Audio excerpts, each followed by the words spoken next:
Alam niyo yung pakiramdam na parang binenta yung bahay mo na wala kang kaalam-alam. I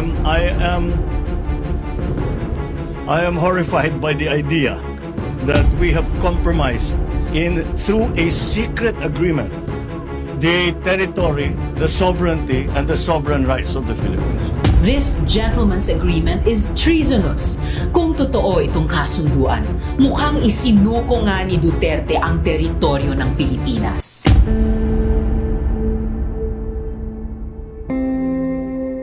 Noon pa man, questionable na ang pagiging close ni Duterte sa China, maging ang kanyang paninindigan sa West Philippine Sea. Wala na tayo. Yun ang history, tapos nag-file sila ng kaso, nanalo tayo. Yung papel, sa totoong buhay between nations, yung papel, wala yan. Kayong mga Pilipino nakikinig ngayon, boundary lang, tubig lang naman, hayaan mo yan. Bilang isang Pilipino, sobrang nakakasama ng loob ang ginawa agreement ni Duterte sa China. Agreement na hindi pinaalam sa mga Pilipino.